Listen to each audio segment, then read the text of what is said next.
ایک رومر تھی کہ جو چیف جسٹس ہے یا تو ان کے مدت ملازمت 3 سال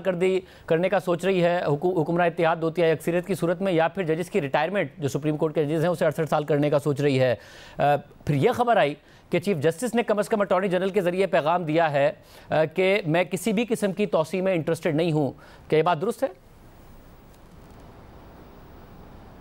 میں خود اس بات کا گواہ ہوں۔ جوڈیشل کمیشن کی میٹنگ کے بعد انہوں نے پوچھا کہ یہ ایسی باتیں چل رہی ہیں، میں نے کہا سر یہ سب افواہیں ہیں۔ انہوں نے کہا آپ نے بہت اچھا کیا، اٹارنی جنرل میرے ساتھ تھے، آپ نے یہ وضاحت کر دی ہے، اور اگر ایسی کوئی بات ہو بھی تو آئی ایم ناٹ انٹرسٹڈ۔ میں نے کہا سر ایسی بات ہے ہی نہیں ہے، البتہ ہم ایک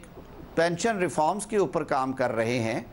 جس میں ہم پورے ملک میں دیکھیں زمانہ بدل گیا، اب ہم 60 سال کے لوگوں کو ریٹائر کر کے گھر بٹھا دیتے ہیں، تو یہ ایک سوچ ہے ابھی بھی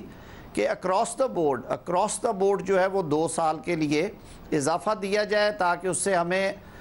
سینکڑوں اربوں روپے کی بچت بھی ہوگی، اور جو ہماری اکانومی پہ اس وقت پریشر ہے اس میں کمی آئے گا، اور ہم جو اپنا ٹرینڈ آفیسرز ہیں ان سے مزید کام لے سکتے ہیں۔ وہاں پہ یہ ایک بات ضرور اٹھی کہ اگر آپ نے اکراس دا بورڈ پورے ملک میں دینی ہے تو پھر ججز کو بھی آپ دیں سب کو،